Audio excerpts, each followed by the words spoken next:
Kasus temuan kerangkeng manusia di rumah Bupati Langkat nonaktif dan dugaan penyiksaan di dalamnya terus diselidiki polisi dan juga Komnas HAM. Terbaru, Komnas HAM menyebut ada dugaan keterlibatan oknum polisi dan TNI dalam kasus tersebut. Komnas HAM juga menyatakan telah mengantongi nama-nama oknum itu yang menjadi bagian dari 19 orang yang diduga melakukan kekerasan. Dari penyelidikan kasus penyiksaan tersebut, Komnas HAM menemukan 12 pelanggaran hak asasi manusia, termasuk adanya penghuni kerangkeng yang masih berusia di bawah umur dan dipekerjakan di pabrik. Ada temuan soal pengetahuan dan keterlibatan oknum anggota TNI dan Polri. Jadi kita mendapatkan keterangan ada beberapa oknum anggota TNI dan Polri terlibat dalam proses kerangkeng tersebut. Kami mengetahui jumlah dan nama masing-masing dan informasi penunjang lainnya, termasuk pangkat dan sebagainya. Terus terdapat tindakan kekerasan, penyiksaan atau yang merendahkan martabat oleh oknum-oknum tersebut. Yang berikutnya adalah terhadap oknum kepolisian yang menyarankan pelaku kriminal untuk menjadi penghuni kerangkeng. Tak hanya itu, Komnas HAM juga menyebutkan temuan 6 orang penghuni kerangkeng meninggal dunia. Faktor penyebab kematian selain penyiksaan hingga kini masih terus didalami. Jadi korban kematian, kami mendapatkan informasi di awal, gitu ya, ada 3 korban yang meninggal. Ya, terus di awal juga kami sebutkan bahwa kami bersepakat dengan teman-teman Polda mengatakan lebih dari 1. Habis itu kami berproses sendiri, ya, sampai 2 minggu yang lalu kami mendapatkan informasi bahwa jumlah korban itu nambah 3 lagi. Ya, ada 3 korban lagi, jadi total ada 6 korban meninggal dunia di sana. Sementara itu, Kepolisian Daerah Sumatera Utara telah menaikkan status kasus dugaan penyiksaan di kerangkeng manusia itu ke tahap penyidikan. Peningkatan status dilakukan berdasarkan laporan 2 orang korban ke polisi dan penggalian makam 2 penghuni kerangkeng beberapa waktu lalu. Dalam kasus ini, polisi telah memeriksa 70 saksi, termasuk Bupati Langkat nonaktif terbit rencana Perangin Angin. Namun, meski sudah naik ke tahap penyidikan, polisi belum menetapkan tersangka dalam kasus ini.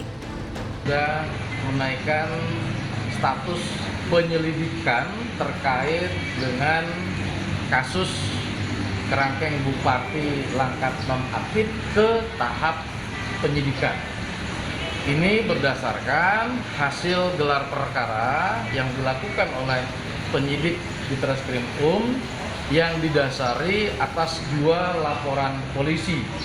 Laporan polisi yang pertama itu korban atas nama Saryanto Ginting, dan laporan polisi yang kedua korban atas nama Abdul Sidik Isnur alias Bedul. Penemuan kerangkeng manusia di rumah Bupati Langkat nonaktif terbit rencana Perangin Angin berawal dari penangkapan terbit oleh KPK karena terlibat kasus korupsi. Saat penggeledahan di rumah pribadinya pada pertengahan Januari lalu, KPK dan polisi menemukan adanya kerangkeng manusia. Hasil investigasi Komnas HAM menyebut warga yang dikerangkeng mendapat perlakuan tak manusiawi. Mereka mendapat siksaan dan menjadi objek kerja paksa di kebun sawit milik Bupati. Sementara terbit rencana mengatakan warga yang dikerangkeng tengah menjalani rehabilitasi narkoba. Tim Liputan Kompas TV.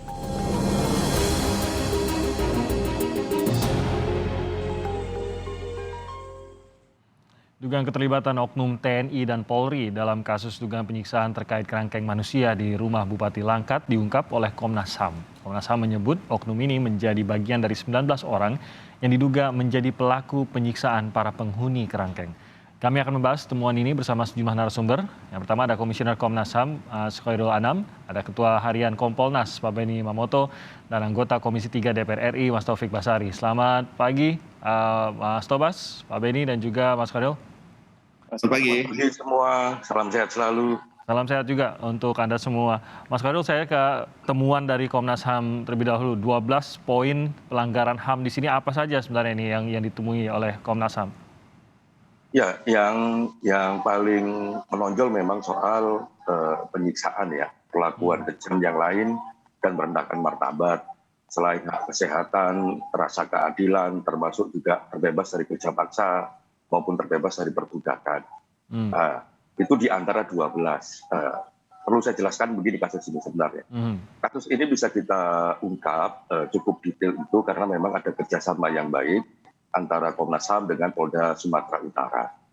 Ya, termasuk memang sejak awal kami sharing informasi, terus kami mendorong, karena kami meyakini sejak awal ada kekerasan di sana.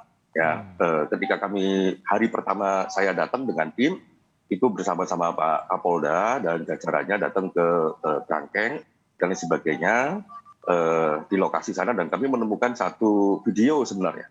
Jadi walaupun banyak saksi yang mengatakan perlakuannya baik, tidak ada kekerasan dan lain sebagainya, ketika kami mendapatkan video yang durasinya 2 menit 16 detik itu kami meyakini bahwa ini sebenarnya ada kekerasan. Akhirnya kami perdalam. Ya, dari perdalam itu videonya tadi untuk apa itu? Itu kan berarti milik dari mereka begitu ya? Mengapa sampai divideokan pada saat itu?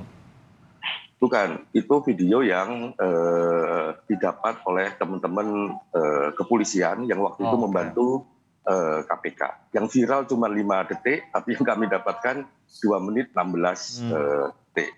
Nah, disitulah kami meyakini ini. Akhirnya setelah 1 minggu kami bergerak sendiri, terus di hari ke-7 kami sharing lagi sama Pak Kapolda, terus memang betul apa yang kami dapatkan memang ada kekerasan, terus yang didapatkan oleh Polda juga ada kekerasan, termasuk di dalamnya ada kematian itu yang 3 orang yang kami sebutkan, 1 orang saja di publik biar banyak korban yang mau bersuara. Nah, di tengah-tengah itu juga kami menemukan ada satu tindakan yang memang ada kepolisian di level polsek sana yang menyarankan tindak kriminal disarankan untuk dimasukin ke Krangkeng. Nah, itu sudah ditindaklanjutin oleh teman-teman Polda Sumatera Utara. Nah, untuk pihak kepolisian yang melakukan kekerasan, ya itu memang baru sebelum kami launching itu 3-4 hari lah, memang sangat baru. Jadi kami dapat itu, terus dapat yang anak-anak, belum kami sempat komunikasikan karena memang kesibukan kita masing-masing memastikan ini ada ataukah enggak, informasinya solid ataukah tidak, gitu ya. Kita uji, nah terus kami launching lah itu. Tapi 2 hari terakhir ini kami komunikasi lagi sama teman-teman Polda Sumatera Utara dan akan ditindaklanjutin secara intensif seperti pekerjaan-pekerjaan sebelumnya. Ini barang buktinya termasuk ada 18 alat, betul ya Mas Khairul? Ini 18 alat yang paling tidak yang saya baca termasuk palu, tang, ini semuanya masuk dalam daftar alat yang digunakan untuk menyiksa manusia? Iya, alat, tang, cabai, daun yang bikin gatal, jeruk nipis dan sebagainya. Kesannya kalau jeruk nipis itu biasa begitu, tapi kalau habis luka dikasih jeruk nipis, ya lukanya semakin menyakitkan gitu. Termasuk juga kerangkeng anjing itu juga ada. Jadi kalau ada yang protes dimasukin ke kerangkeng anjing. Nah, ini ke kerangkeng anjing. Oke, dan ini tadi Anda menyebutkan ada oknum dari Polsek setempat, termasuk juga di sini keterlibatan dugaan oknum anggota TNI juga ada, Mas Khairul? Ya, ada. Jadi dugaan TNI juga ada sejumlah nama, ya. Terus sudah kami komunikasikan sebenarnya awal Februari yang lalu dengan teman-teman POM TNI AD, kami kirim surat di sana, terus mereka respon surat kami dengan datang ke Komnas HAM, mendalami informasinya, dan juga kirim tim ke Sumatera Utara sana. Dan sekarang mereka lagi berproses untuk melakukan pendalaman dan penyelidikan. Tapi secara detail sudah kami berikan siapa yang terlibat, bagaimana keterlibatannya, apakah pemukulan ataukah tidak, dan sebagainya itu sudah kami berikan sejak awal. Baik, saya ke Pak Beni. Pak Beni melihat tadi menurut temuan dari Komnas HAM bahwa ada oknum dari aparat kepolisian yang justru menyarankan seseorang ditahan di sebuah tahanan yang tidak resmi begitu dibandingkan dengan tahanan resmi yang tentu saja dimiliki oleh Polsek setempat, apalagi kalau berkoordinasi ke atas begitu. Apa yang bisa Anda baca di sini Pak Beni? Apakah memang ini oknumkah atau ada keterbatasan mungkin dari Polsek setempat atau bagaimana Pak Beni? Ya, yang pertama pada dialog awal sebelum ini semua terungkap, saya mengeluarkan pernyataan begini, masa sih BNNK nggak tahu, masa sih Dinas Kesehatan Sosial Kabupaten tidak tahu, masa sih instansi terkait di situ dia tahu. Ternyata terjawab semua Ya. bahwa mereka semua tahu. Nah, ada kondisi di mana satu sisi kita kekurangan panti rehab. Ini faktanya. Bayangkan ada sekitar 3 juta lebih yang harus direhab. Kapasitas sekarang ini paling berapa ratus ribu. Ini di lapangan. Kemudian yang kedua, juga akses informasi masyarakat untuk bagaimana cara rehab, kemana rehab dan sebagainya ini juga terbatas. Bahkan kan, waduh harus keluar biaya dan sebagainya. Nah, kondisi inilah yang sebetulnya kalau instansi terkait itu pada awal melakukan pembinaan terhadap ide rehabilitasi ini kan sangat membantu.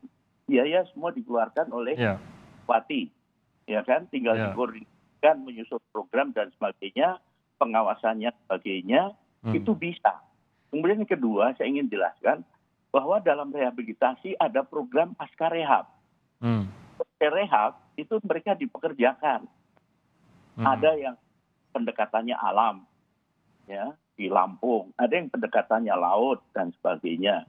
Nah, itulah yang sangat kita sayangkan, bahwa di satu sisi ada kondisi yang kalau dibina dengan baik, kemudian diawasi dengan baik, memberi manfaat buat masyarakat. Ya, Pak Beni, sebenarnya kan kalau pribadi atau mungkin swasta mau membuat sebuah panti rehabilitasi, ini kan sebenarnya diperbolehkan, memang bisa, tidak semuanya harus dari negara begitu. Apakah Anda melihat ini kan menjadi alasan nih, panti rehabilitasi, apakah Anda melihat alasan ini masih masuk akal atau ini sudah jauh sekali dari panti rehabilitasi yang dijalankan oleh swasta ataupun pribadi tertentu? Pertanyaan yang muncul adalah, BNNK sudah melihat, sudah mengevaluasi, sudah membuat laporan. Kata tidak di follow up temuan itu. Nah, ini kan harusnya ketika ada katakanlah bentuk pengawasan yang lebih kuat lagi, si bupatinya bisa merubah programnya, kemudian sesuai dengan aturan rehab, ini akan bermanfaat. Pertanyaannya, kenapa itu terjadi? Kenapa itu tidak bisa dilakukan upaya-upaya supaya patuhilah aturan, patuhilah program? Kalau itu jalan, saya yakin masyarakat beramai-ramai, berbondong-bondong, keluarganya yang kena narkoba kan dikirim ke situ. Atau bahkan membantu gitu ya. Ini menjadi penting. Di antara niat baik, kemudian dengan prakteknya, ini tidak sejalan. Ini harusnya ada fungsi pengawasan dari instansi terkait. Kemudian soal anggota Polsek. Nah, ini juga pengawasan atasan bagaimana? Apakah dia lapor atasannya atau dia bergerak sendiri? Karena mungkin mendapatkan sesuatu dari bupati untuk dia berperan melakukan kekerasan di dalam kerangkeng itu. Ini tentu didalami, nanti akan terungkap apakah ini terstruktur, apakah ini ulah oknum sendiri. Oke, sebelum saya ke Mas Tobas, sedikit saja ke Mas Khairul, mungkin menjawab pertanyaan Pak Beni tadi, apa keuntungannya bagi para oknum ini? Apakah itu diketahui, Mas Khairul? Enggak, kami tidak mengetahuinya. Jadi soal oknum ini ada 2 pertanyaan yang mendasar sebenarnya. Apakah mendapatkan untung ataukah tidak, kami tidak mendapatkan informasi itu, karena memang agak susah, hambatannya memang banyak, tidak banyak orang yang berani bersuara.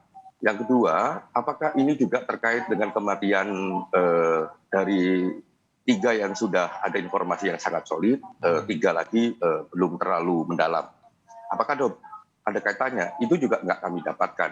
Kalau yang di kepolisian itu malah jauh sekali informasinya. Jadi untuk oknumnya sendiri, apakah sudah sempat didalami langsung ke oknumnya? Untuk yang belum. Dua-duanya belum, karena memang kami langsung percayakan kepada institusi masing-masing. Ke polisi sejak awal memang kami komunikasikan ke teman-teman kepolisian, ke TNI AD juga kami komunikasikan sejak awal ke teman-teman TNI AD. Biar mereka yang melakukan proses dan kita fokus pada pengungkapan apa yang sebenarnya terjadi pada kerangkeng manusia ini. Jadi memang nyambung dengan Pak Beni tadi, betul. Jadi memang pengawasan sangat lemah. Padahal BNNK itu sudah mengeluarkan pemetaan dan melakukan rekomendasi gitu ya, yang untuk mengurus izin dan sebagainya, tapi itu tidak dilakukan. Tapi karena memang ada suasana yang di sana itu tidak semua orang bisa masuk gitu. Ya, BNNK juga masuk ke sana juga kesusahan. Yang beberapa dari instansi tertentu juga kesusahan. Tapi tidak dilaporkan juga gitu ya, ada kesulitan untuk mengakses itu ya, padahal seharusnya bisa gitu. Saya kira pengetahuan untuk tidak bisa mengakses diketahui oleh semua institusi. Baik yang ada di kabupaten maupun yang ada di provinsi. Saya kira demikian. Tapi yang memang kami sayangkan adalah, betul katanya Pak Beni, pengawasan itu sangat kurang sekali. Dan betul juga bahwa masyarakat di sana itu mengharapkan ada rehabilitasi yang accessible, ya, yang sangat murah, ya, karena memang di sana angkanya juga tinggi. Jadi memang makanya ketika ini didirikan pertama kali untuk khusus anggota organisasinya Pak TRP, habis itu dibuka untuk masyarakat luas. Oke, baik. Saya ke Mas Tobas. Ini tampaknya memang harus cepat juga nih Mas Tobas, mengingat banyak hambatan. Tadi Mas Khairul juga sudah bercerita banyak hambatan, ada kesaksian yang mendukung tapi ada fakta di lapangan yang berkata sangat berbeda dan tampaknya agak kesulitan untuk mengungkap apa sebenarnya yang terjadi atau yang sudah terjadi. Terutama pada saat kita mendengar ada 12 pelanggaran HAM di situ, ada 6 korban, 3 yang sudah dipastikan, 3 masih dicari kepastiannya, Mas Tobas. Tampaknya ini memang harus cepat dan aparat memang harus bisa benar-benar mengungkapkannya sejelas-jelasnya, Mas Tobas. Apa yang bisa diupayakan di sini? Ya, saya mendukung penuh kerja dari Komnas HAM yang sudah juga berkoordinasi dengan baik dengan pihak Polda dan Puspom TNI untuk bisa segera membongkar kasus ini. Dalam 3 hari ke depan, tanggal 7 dan tanggal 8, kami Komisi 3 akan melakukan kunjungan kerja ke Medan, termasuk juga ke Polda Sumut. Tentu juga akan kami mintakan pada pihak Polda agar segera dengan berkoordinasi dengan Komnas HAM untuk mengusut semua ini secepat-cepatnya. Kenapa persoalan waktu dan kecepatan ini menjadi penting? Karena memang yang menjadi persoalan kalau saya lihat tadi paparan dari Bung Anam, ini kan terjadinya di rumah bupati, ya, penguasa daerah, ya, yang tentu punya kekuatan yang cukup kuat di kabupaten tersebut yang bisa mengatur beberapa hal, menutup informasi dan sebagainya. Nah, kalau tidak dilakukan dengan cepat, maka kita juga khawatir informasi-informasi yang dibutuhkan menjadi sudah hilang atau tutupi. Oleh karena itulah maka kita berharap betul agar pihak Polda khususnya bisa bergerak dengan cepat dari temuan-temuan Komnas HAM ini. Nah, yang kedua, peristiwa ini memang sangat serius ya kalau menurut saya. Kenapa? Kita baik di Undang-Undang Dasar 45 maupun di Undang-Undang HAM, termasuk juga kita sudah meratifikasi Convention Against Torture and Other Cruel, Inhuman and Degrading Punishment or Treatment atau Konvensi menentang penyiksaan, yang menempatkan penyiksaan itu adalah suatu hal yang harus kita berantas dan apabila terjadi harus kita lakukan tindakan pengusutan secara mendalam setelah penghukuman terhadap para pelakunya. Nah, di dalam kasus ini, mau apapun alasannya, mau apakah itu memang betul dijadikan tempat rehabilitasi ataupun untuk alasan yang lain, dua alasan ini sama-sama keliru, tetap saja tidak bisa dibenarkan, ya, mengkerangkeng manusia seperti itu, ya, karena di situ jelas sudah ada tindakan kejam, tidak manusiawi dan merendahkan martabat. Terlebih lagi temuan yang meningkat lagi yaitu penyiksaan, bahkan ada yang mengakibatkan kematian. Jadi apapun alasannya, rehabilitasi apapun itu alasannya, tidak akan ada yang bisa membenarkan penyiksaan yang terjadi di dalamnya, begitu ya Mas Tobas ya? Betul.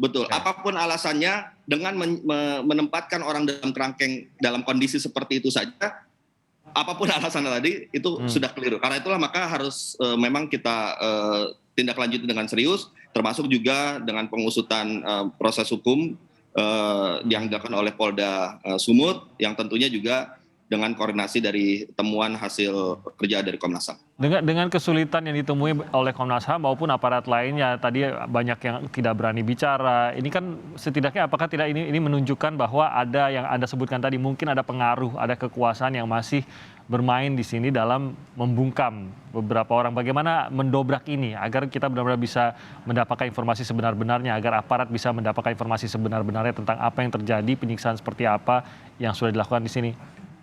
Ya, saya melihat memang salah satu kendala yang dihadapi baik itu oleh Komnas ataupun instansi-instansi yang ingin mengungkap kasus ini ataupun yang sebenarnya tahu tapi tidak bisa berbuat apa-apa itu adalah persoalan adanya relasi kuasa yang cukup besar di Langkat. Ya oleh karena itulah maka sudah benar apabila yang menangani nanti adalah Polda Sumut ya dengan kerjasama dengan pihak Komnas HAM ya tentu juga harus berani mendobrak apabila ada halangan-halangan yang dihadapi tersebut ya.